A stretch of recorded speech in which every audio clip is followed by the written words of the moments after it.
Bien, bonjour à toutes et à tous, soyez les bienvenus à la maison de la radio pour cette nouvelle table ronde avec la thématique de cette deuxième table ronde, les grands événements sportifs en 2023. Est-ce que la France en sort gagnante? À mes côtés, 3 intervenants, à commencer par Perrine Pellen, directrice générale des mondiaux de ski de Courchevel et Méribel. Bonjour Perrine. Bonjour, bonjour. D'accord. Quelqu'un qui est incontournable en ce moment, Jacques Rivoal, à la tête de France 2023, la Coupe du Monde qui est organisée en ce moment même en France. Bonjour Jacques. Bonjour. Et enfin, Hervé André Benoît, PDG d'Hurricane Group et fondateur du FIS, le plus grand festival de sport extrême. Bonjour Hervé André. Bonjour. Alors avant de commencer, est-ce qu'on peut parler d'un vrai savoir-faire à la française? Chacun dans vos domaines d'activité, est-ce qu'on peut parler d'un vrai savoir-faire à la française pour organiser de grands événements? À commencer par vous, Perrine. Une expérience, bien sûr, qu'on souhaite transférer le plus possible. Concernant le ski, c'est vrai qu'il y a toute une histoire en lien avec la montagne qui a commencé avec les Jeux Olympiques d'Albertville 92. Chaque année sont organisées également des Coupes du Monde où la France est très présente. Et puis plus récemment, en 2009, mais il y a 15 ans, se déroulaient les précédents championnats du monde avant les championnats du monde 2023. Mais c'est vrai que sur notre territoire de la Savoie et de la Haute-Savoie, cette expertise s'est transférée sur d'autres sports comme l'aviron, le canoë-kayak. Nous avons accueilli des championnats du monde d'aviron, de canoë-kayak, de courses d'orientation pour capitaliser sur ces savoir-faire. Pour vous, Jacques, on est habitué à la Coupe du Monde de rugby en France, c'est pas la première fois. Non, c'est quand même la première fois où on a le grand privilège de l'organiser complètement, puisqu'effectivement en 91, en 99, il y avait eu des matchs déjà de la Coupe du Monde, mais qui étaient partagés avec les pays anglo-saxons. En 2007, on l'avait fait pour la première fois, mais là aussi avec des matchs partagés avec l'Écosse et le Pays de Galles. Donc c'est vraiment la première fois qu'on l'organise du début jusqu'à la fin. Les 48 matchs auront lieu en France, dans 9 villes. Et effectivement, pour répondre à votre question, je crois qu'on est un vrai territoire de grands événements sportifs. On va en avoir 2 parmi les principaux, entre la Coupe du Monde de rugby et puis après les Jeux Olympiques. Et donc, je crois que c'est la reconnaissance effectivement d'un vrai savoir-faire, d'infrastructures, d'installations sportives et d'une vraie compétence à organiser ces grands événements qui sont quelque chose d'exceptionnel. Parce que nous, la Coupe du Monde de rugby, c'est pratiquement 1 milliard de téléspectateurs dans le monde. C'est 600 000 visiteurs étrangers qu'on va accueillir, c'est 2 500 000 billets, donc c'est des chiffres très très importants. Et effectivement, il y a toute une organisation derrière. Nous, ça fait 6 ans qu'on travaille sur ce qu'on est en train de réaliser en ce moment. Donc effectivement, on vous propose une grande fête populaire où tout le monde va se retrouver. On a parlé du ski, du rugby. Hervé André, vous, c'est les sports extrêmes. Et là aussi, il y a une touche à la française pour organiser un grand festival chaque année. Oui, tout à fait. Je pense que nous, il y a l'univers européen, l'univers de l'Amérique du Nord qui sont vraiment des gros influenceurs dans ces sports-là. Je pense qu'on a su, nous, en France, en tout cas avec le FIS, depuis 26 ans, amener un format d'événement qui est complètement atypique, puisque c'est un événement qui est gratuit, qui est avec les plus grosses compétitions internationales, mais en même temps avec des compétitions amateurs, et où on a vraiment réussi à intégrer le public comme vraiment acteur de l'événement. Donc je pense qu'on a réussi vraiment à se démarquer des autres gros organisateurs et de faire qu'aujourd'hui on a le succès et donc du coup le plus gros événement au monde de sport urbain. Et ça fait déjà 26 éditions pour le FIS, c'est ça Hervé André? Oui, 26 ans, c'était un projet étudiant au début, en 97, et qui a évolué progressivement, et on a essayé d'accompagner nos sports justement pour gagner en notoriété, et notamment sur le chemin de l'olympisme où on a réussi il y a plusieurs années à notamment faire entrer le skateboard, le BMX. Le breakdance rentre cette année, enfin en 2024 justement, et certainement d'autres sports à venir pour Los Angeles et Brisbane. La France gagnante en 2023, c'est aussi les mondiaux de ski organisés à Courchevel-Méribel, Perrine Pellen. On va voir justement un petit clip vidéo retraçant ces mondiaux de ski organisés cette année sur notre territoire.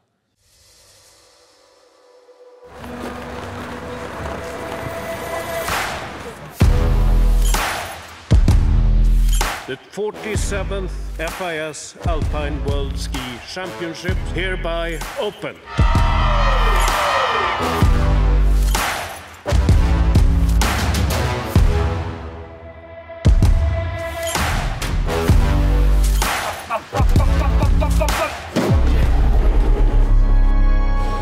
Un œil sur le siège et puis un œil sur la course.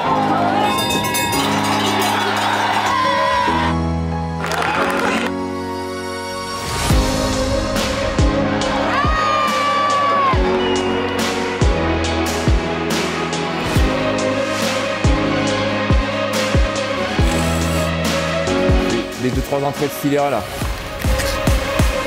On prend une maille en bas et une maille en haut. C'est une grosse journée aujourd'hui.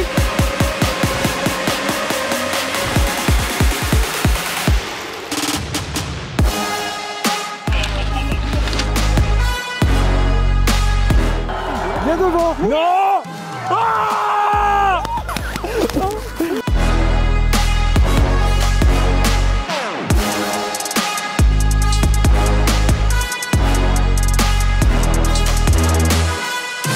Les gauches, il est incroyablement difficile. Ça tape très très fort à 120 km/h.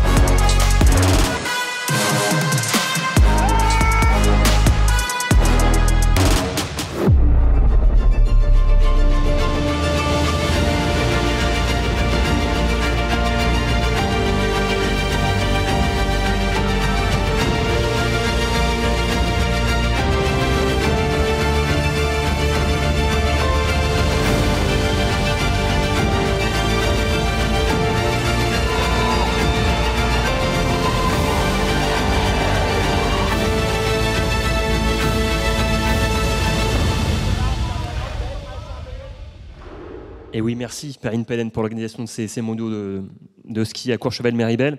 Qu'est-ce qu'il en reste quelques mois plus tard? Quel bénéfice? Alors, surtout beaucoup de fierté et très, très heureux de cette grande réussite qui a été saluée par tous, hein, que ce soit par le président de la Fédération internationale, par les athlètes hein, qui n'avaient jamais vu des conditions aussi bonnes pour pouvoir vivre ces championnats du monde qui...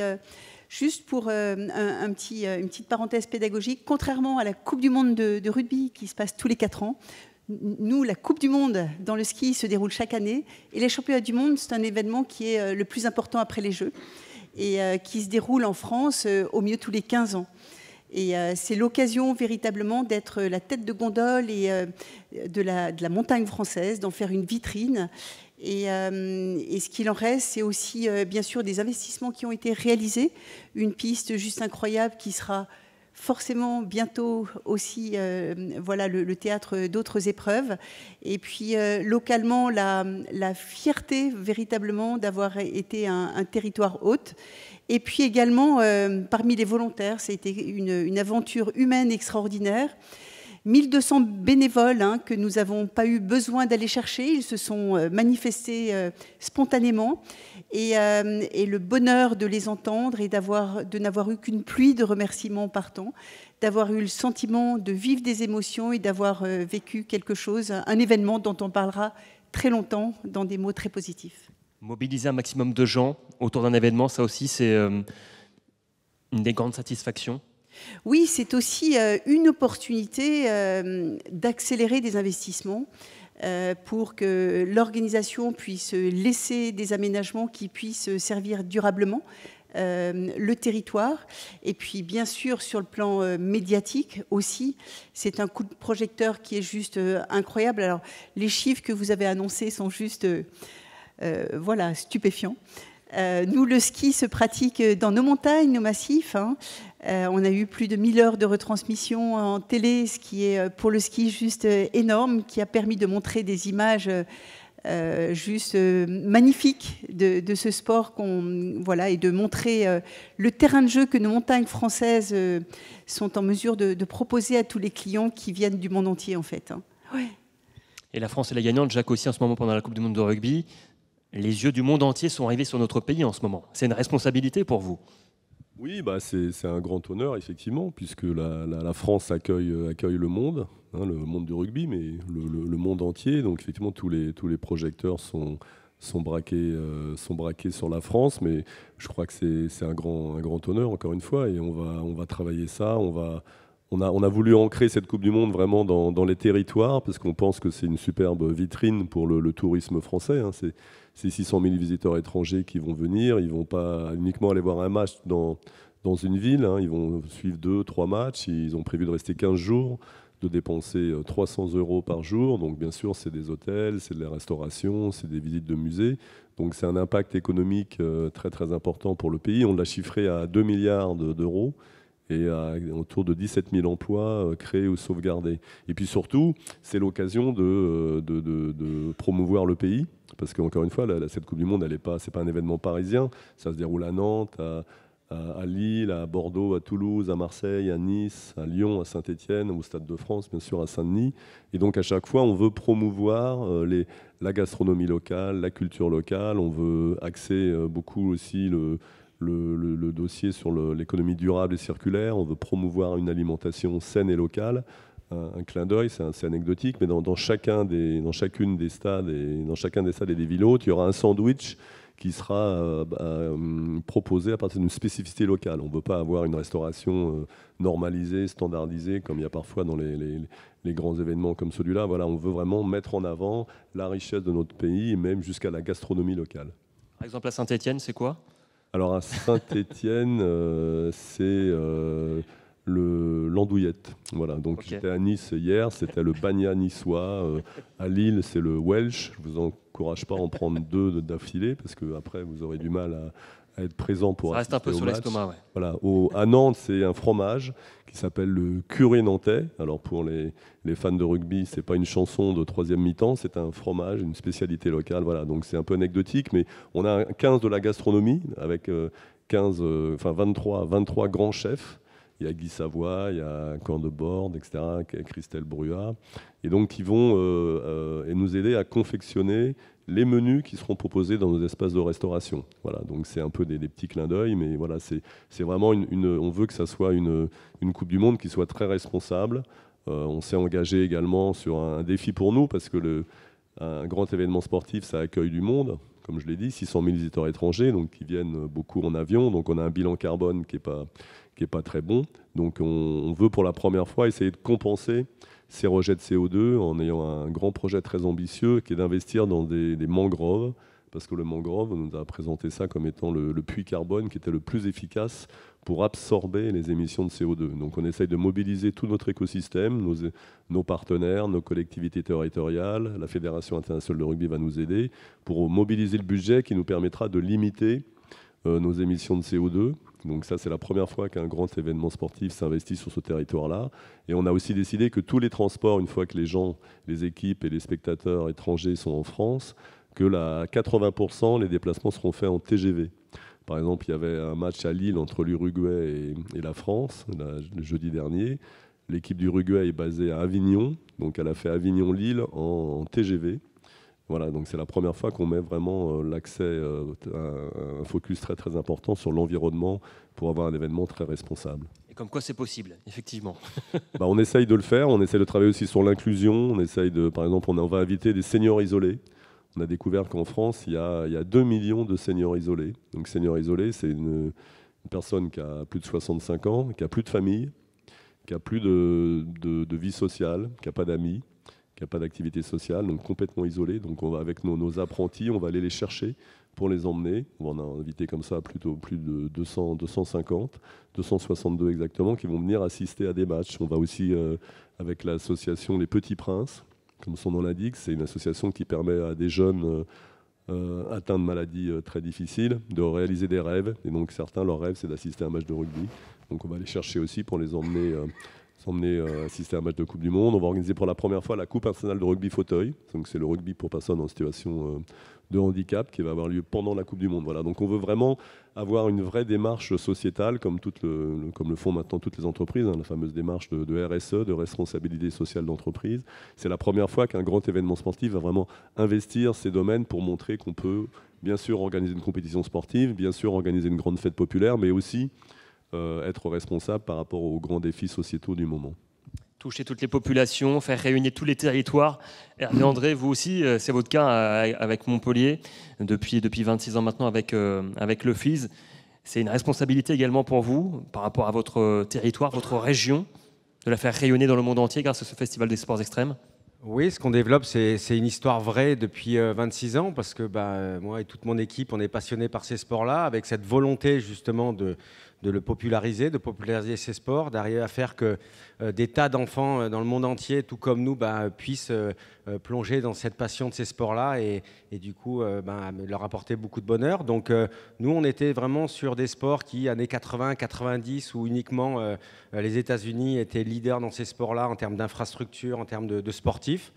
Et aujourd'hui, en 2020, vraiment, c'est la France qui aujourd'hui a un gros leadership dans ce qui est skateboard, BMX, roller, trottinette notamment. Et le FIS y a beaucoup contribué parce que c'est à la fois, bien sûr, un écosystème qu'on crée pendant l'événement. Nous, c'est beaucoup moins de monde, bien sûr, mais c'est 500 000 visiteurs qui viennent. C'est à peu près 20 millions de retombées économiques pendant 5 jours. Mais c'est aussi, du coup, les magasins spécialisés qui vendent des équipements qui vont faire 25% de leur chiffre d'affaires sur le mois du FIS. Et puis c'est aussi du coup notre territoire qui se développe, la France derrière aussi bien sûr, avec énormément d'infrastructures sportives, des skateparks qui sont créés et qui fait que du coup y a aussi un vrai tourisme qui se développe parce que Montpellier, sa métropole, l'Occitanie, c'est un lieu où il y a énormément de skateparks. Donc dans le monde entier, les riders viennent aussi pour passer leur été parce qu'ils savent qu'ils vont avoir 5-6 infrastructures de très haut niveau pour pouvoir pratiquer. Donc c'est pour nous, une fierté d'avoir réussi à faire que Montpellier est devenu la capitale des action sports maintenant. Pour tous ceux qui connaissent peut-être un peu moins le FIS, regardez en vidéo ce que ça donne. C'est un festival qui a réuni énormément de monde tous les ans autour des sports extrêmes. Regardez. Ah là, on y est, là. Là, on est au cœur de ce qui s'est passé il y a 20 ans, pour la première édition. C'était juste dingue, il y a des gens partout. Là, on a compris, voilà, les sports, ils sont passés à un autre niveau. Ça a été une révélation, quoi. So many people came to Palavas just for FIS, and everybody there was just like. À Montpellier, ils arrivent une fois par an. Ils se retrouvent avec ce public qui a grandi avec eux, qui les connaît.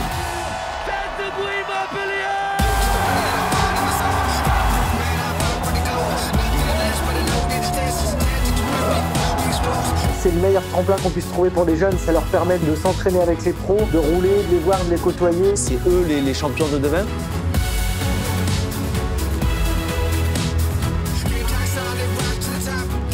FIS Expérience, la tournée française. 10 ans déjà de sport à travers toute la France. On a voulu développer cet événement dans d'autres villes, dans d'autres pays. Langkawi Island, Malaysia. All the fans in Hiroshima. FIS Chengdu, China. And right now in Edmonton, Budapest, Hungary for the second stop of the FIS World Series. The UCI BMX Freestyle Park World Cup champion will be decided. Et Hervé André, maintenant, ce savoir-faire à la française, vous l'avez même exporté à l'étranger, on l'a vu. Oui, tout à fait. Ça fait maintenant une quinzaine d'années qu'on l'a développé. On a développé une tournée mondiale, la FIS World Series, qui est en fait un événement qui reprend différents sports dans cette culture totale. Donc skate, BMX, roller, trottinette, mountain bike, wakeboard. Donc du coup, on a une spécificité de ne pas être juste une Coupe du Monde sur un sport lié à une fédération, mais on travaille du coup avec 5 fédérations internationales différentes. Dernièrement, on développe un partenariat avec la Fédération internationale de gym, puisqu'on les épaule depuis 4 ans à développer la discipline parcours. Et c'est aussi la force et la spécificité qu'a le FIS maintenant, c'est de pouvoir populariser, mais aussi introduire de nouvelles disciplines, justement, sachant que pour nous, plus de jeunes s'intéressent à ces disciplines-là, plus justement l'engagement est important et du coup plus de popularité, plus de diffusion télé, plus de sponsors pour les riders et c'est vraiment la vocation de Hurricane, c'est depuis 25 ans, c'est de faire grossir ces sports-là, apporter la notoriété pour tout simplement que les riders aient la notoriété qu'ils méritent, qui n'est pas encore celle que j'espère, mais qui j'espère le deviendra rapidement. Organiser de grands événements, Perrine, c'est un gros coup de boost pour la discipline?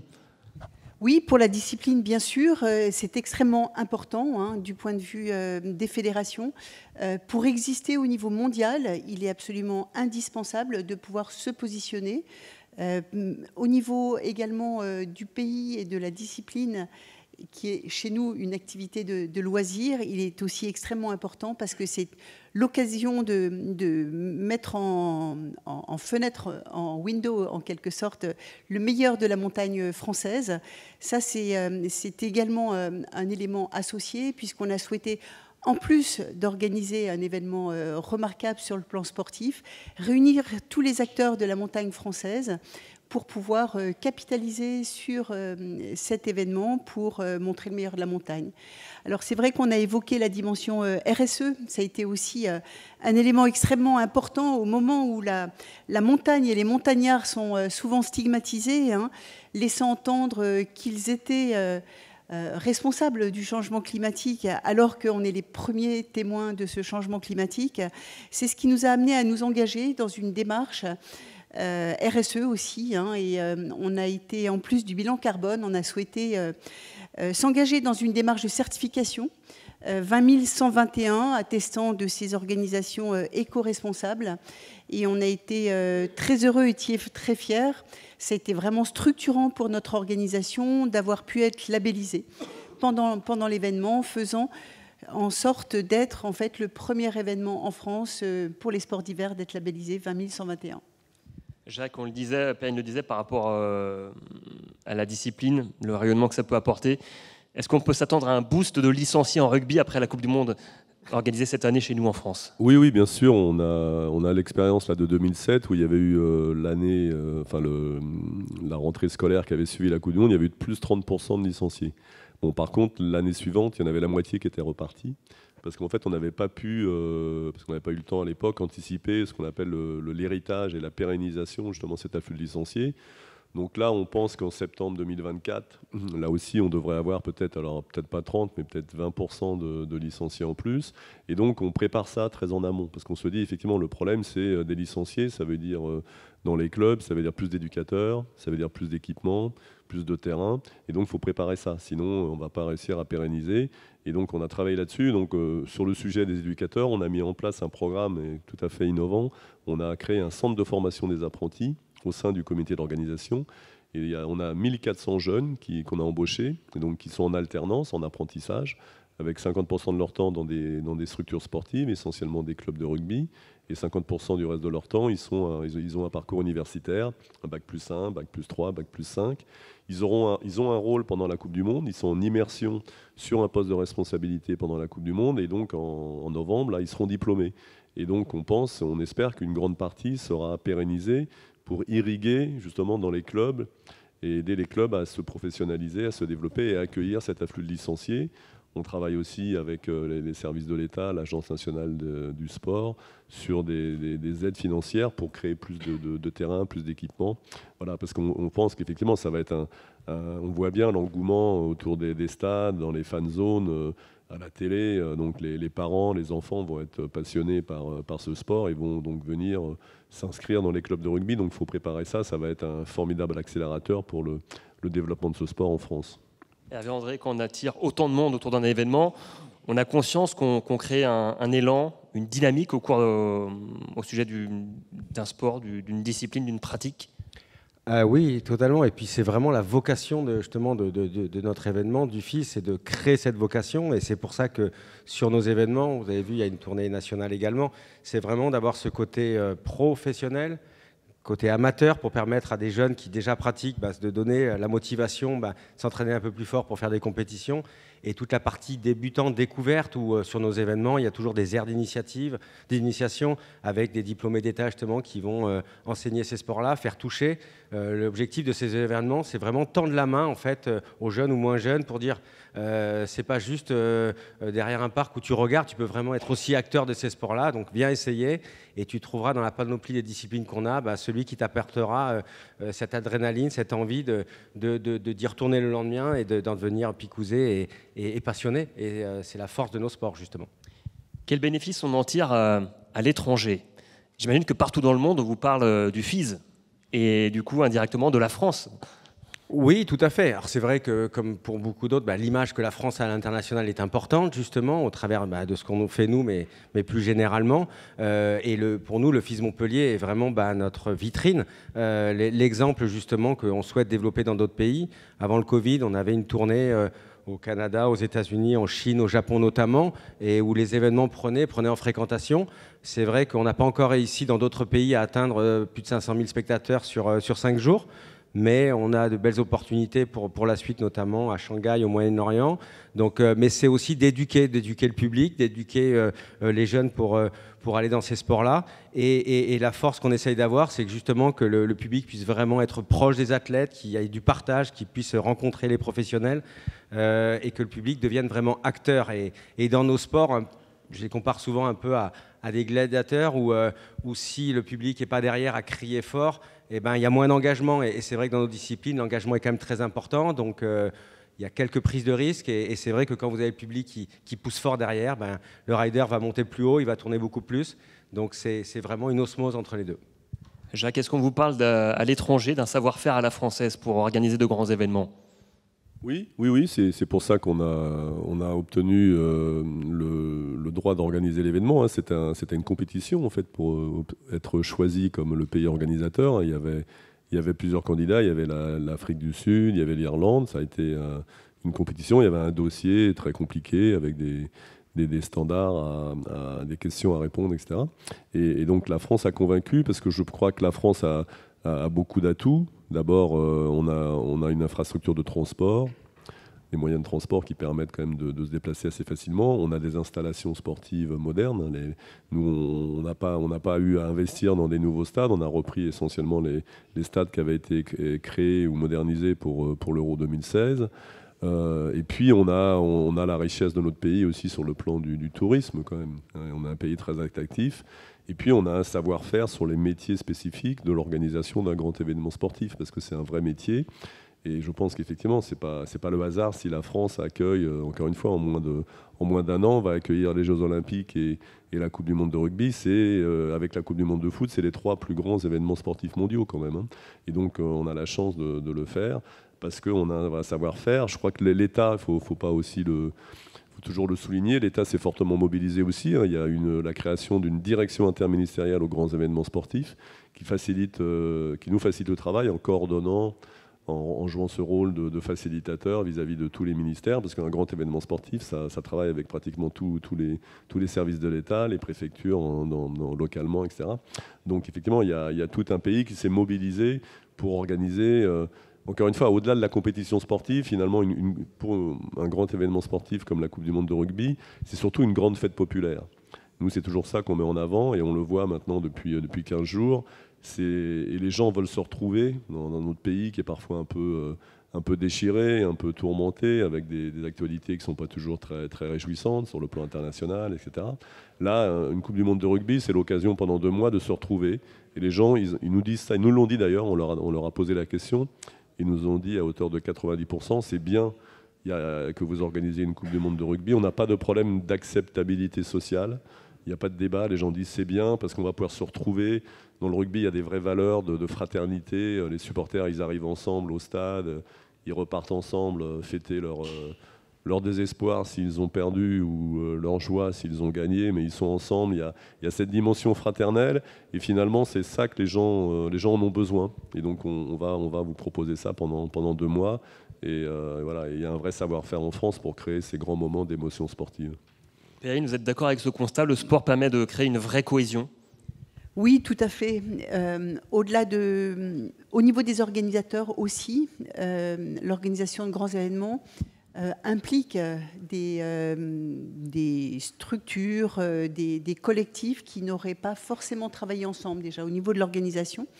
Et puis après, c'est vrai qu'au moment de l'événement, on sent véritablement une communion entre les spectateurs, on sent véritablement un élan, des émotions, et c'est ce que recherche vraiment le public, c'est de vivre des émotions en fait. C'est quelque chose qui est recherché, et le sport pour ça est un vecteur d'émotion qui est juste extraordinaire. Et Perrine, on utilise souvent un terme, c'est héritage, quand on parle de grands événements sportifs. Ça, c'est un mot-clé également, l'héritage qu'on laisse. Oui, tout à fait.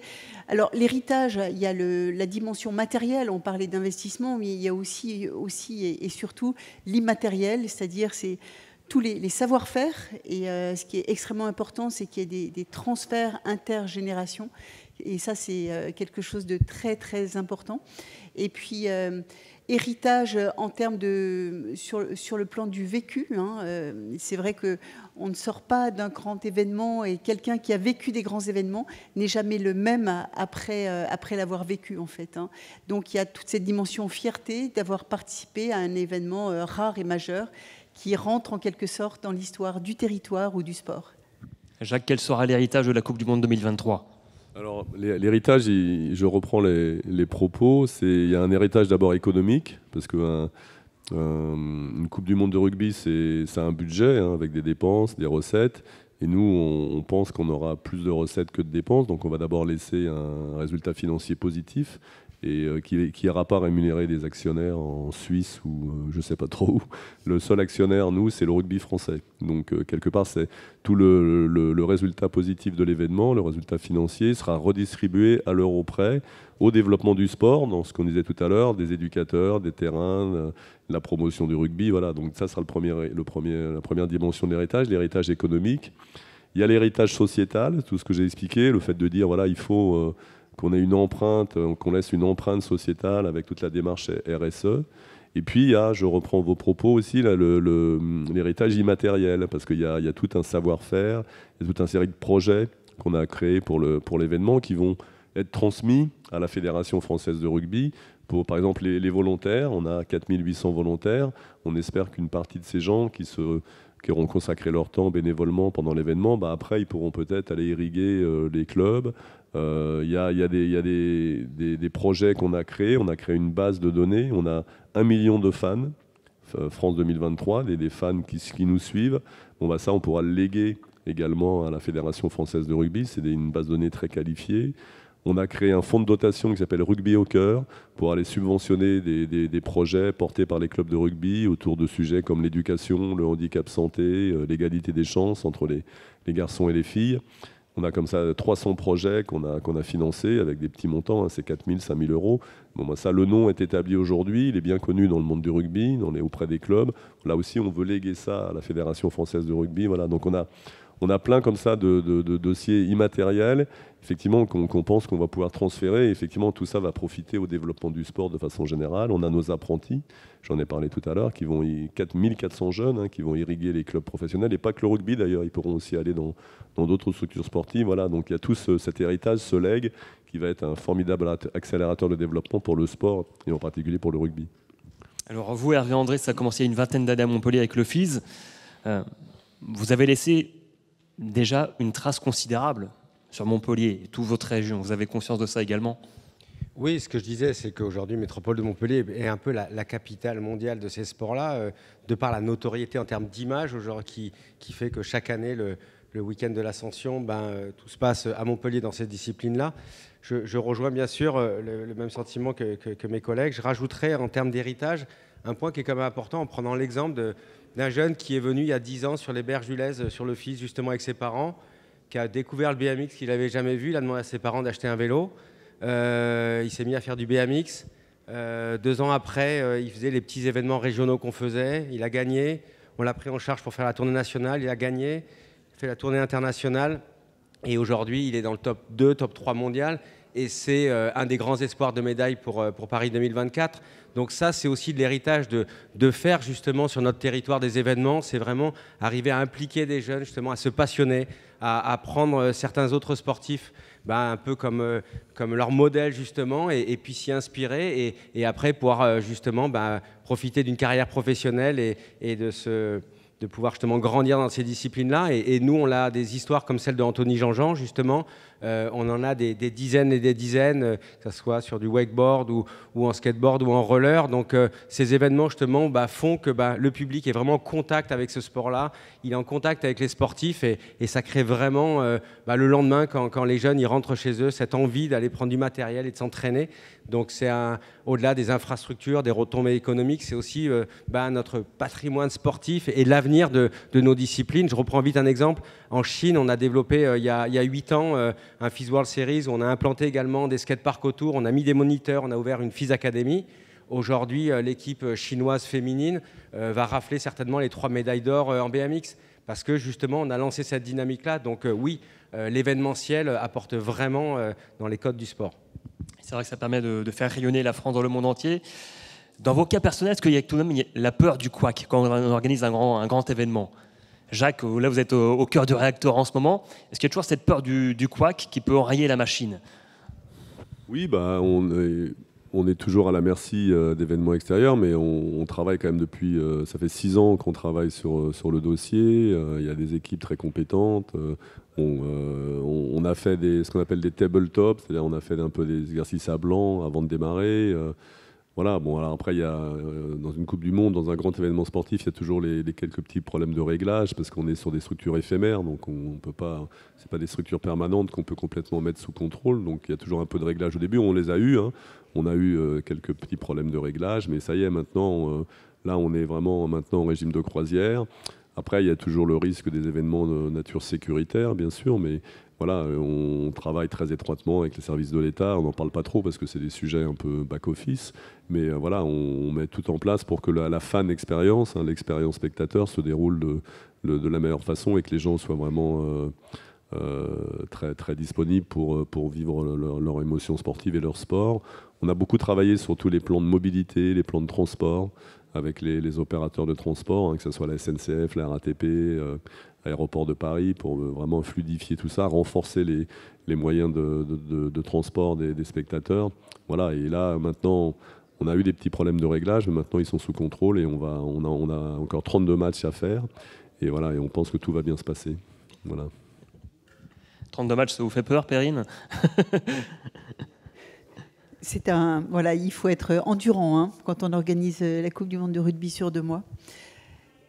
Pour répondre à votre question, hein, nous, la particularité du ski, c'est que c'est un sport qui se pratique en pleine nature, dans un environnement spécifique. Donc, quand on organise cet événement, forcément, on essaye d'imaginer tout ce qui peut, tous les aléas possibles. Alors, forcément, nous, il y a la question de météo, hein, puisque pour pouvoir dévaler des pistes à 150 km/h, il faut des conditions météo spécifiques. Donc il y a forcément le mauvais temps qui peut complètement impacter toute l'organisation avec des enjeux majeurs en termes d'impact financier, puisque tout doit se dérouler, nous, en 15 jours. C'était 13 épreuves sur 12 journées, en fait, hein. Et puis forcément, avec notre sport, il y a l'accident sur la piste. Et c'était une nouvelle piste de descente, la piste de l'Éclipse à Courchevel. Forcément, il existe de temps en temps des accidents. Et un accident au début d'événement aurait pu avoir des conséquences très, très fâcheuses pour nous, en fait, hein. Pour citer 2 exemples, en plus du fait d'être sur des routes de montagne pour acheminer le public, voilà, avec tous les aléas de notre environnement spécifique. André, on y pense à tout ça, effectivement. Ah oui, c'est plus qu'y penser. Organisateur d'événements, c'est vraiment un métier qui est, moi, je trouve formidable, justement, parce que c'est d'arriver à anticiper tous les problèmes qu'il peut y avoir. La météo, bien sûr, nous, le FIS Montpellier, c'est 80 compétitions, 7 Coupes du Monde en 5 jours. On a pris 5 jours de pluie, pas toute la journée, donc c'est des adaptations de planning en permanence. La vague d'attentats qu'il y a eu en France, nous, on a eu des personnes qui, a priori, qu'il fallait vite retirer parce qu'ils étaient assez dangereux. On a vécu ces moments-là. Quand vous avez une foule, justement, plus de 100 000 personnes sur votre événement, il faut être capable de pouvoir anticiper tout ce qui peut se passer. Les accidents sportifs, bien sûr, les blessures, donc tout ce qui va avec les secours. Et puis, un événement, il y a une heure, un jour J, une date. On ne peut pas être en retard sur le montage non plus. On est face à un mur. Donc, c'est vrai que c'est mieux d'avoir de l'expérience dans l'organisation d'événements, avoir vécu déjà des difficultés pour être capable d'encore mieux réagir et les anticiper. Mais c'est vraiment la magie de ce métier aussi. Et c'est vrai qu'il faut quand même être un peu accroché parce que sur votre téléphone, à n'importe quelle seconde, il y a beaucoup de choses qui peuvent tomber et prendre des décisions rapides et anticiper. Mais c'est la richesse vraiment de notre métier.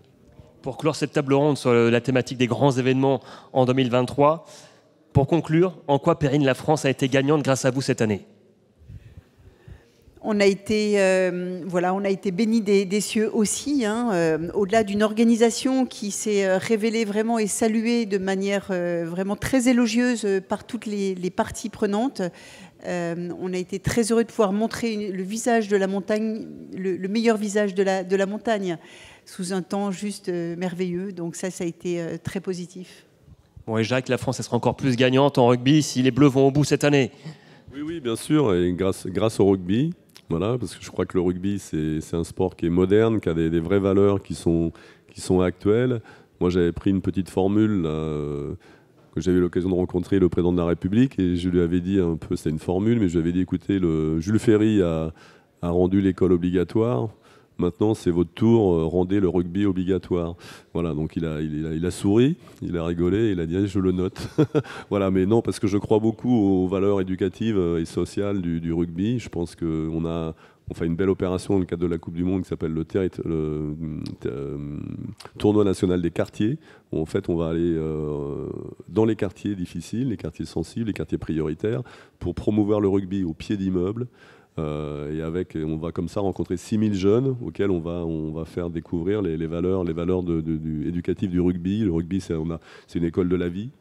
On apprend le collectif, l'engagement, l'effort, le respect, l'autorité. Au rugby, on ne discute pas les décisions de l'arbitre, on salue l'équipe adversaire à la fin du match. Voilà, il y a des vraies valeurs et ces valeurs-là, je pense qu'elles sont modernes. Et à côté de ce que doit faire l'école, de ce que doivent faire les parents, voilà, je pense que le rugby peut apporter ces valeurs éducatives. Et donc c'est ce qu'on veut aussi mettre en avant dans cette Coupe du Monde de rugby, apporter du lien social dans une société qui est peut-être un peu déchirée.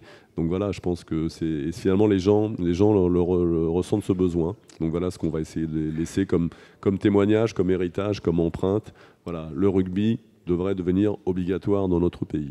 Eh bien, un grand merci Jacques Rivoal, un grand merci à vous également Hervé-André Benoît, un grand merci à vous Perrine Pellen pour cette table ronde sur les grands événements sportifs en France en 2023.